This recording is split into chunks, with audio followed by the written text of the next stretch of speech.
The name means Hill of the Ghouls.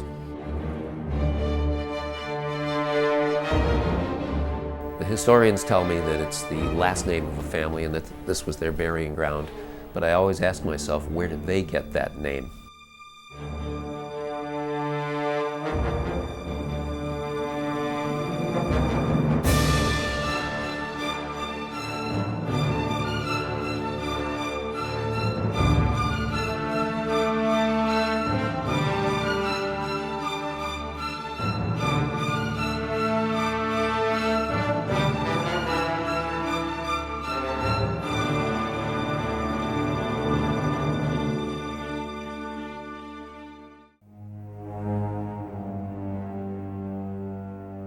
There's no other explanation for the pileup of not only physical disasters, natural effects, deaths, murders, highway accidents, but also there's a lot of supernatural folklore out here.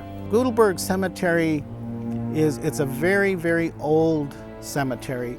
Back in times when there was no running water, you placed yourself close to a water source.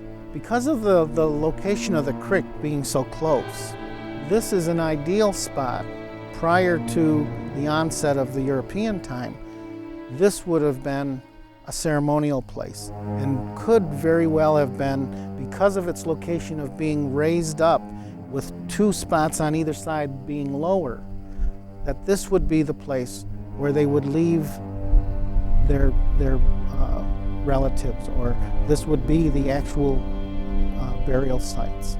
It has quite a long history to it. It has some of the oldest graves in Western New York there, for one thing. There's been enough stories from so many different people that all match up that you could take that as almost proof.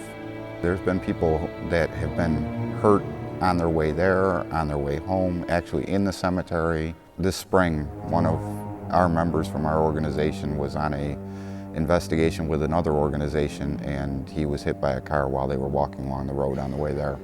He and a group of friends used to pay monthly visits to Goodleberg. They went there the one time and they stayed for quite a few hours. When they went out to the car and got in the car on the way home, when they turned the lights on, they could see all the fog and dew all over the windows of the car, and the car was covered with children's handprints all over the whole car. There was a cholera epidemic here in the early 1800s that killed a lot of young people. And many of the graves here, when you could still read them, they were of very young people.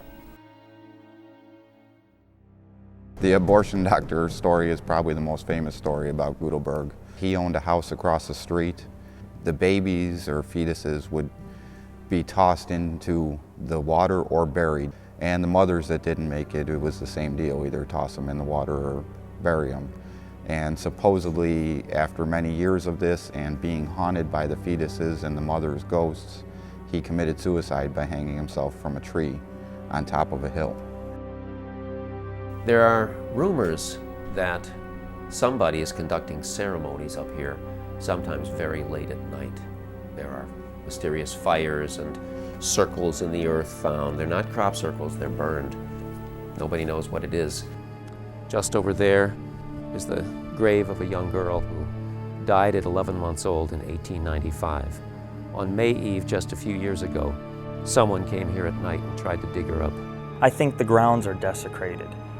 I think because of the vandalism of the stones, the unmarked stones where people were buried, such as babies with no stone and all that, I think it comes down to the ghosts are haunting it because they're angry. And there's nothing psychic about the country abortionist, the many accidents, the apparently satanic vandalism at this graveyard. There may be nothing unnatural about any of this, but why does it all happen in the same place?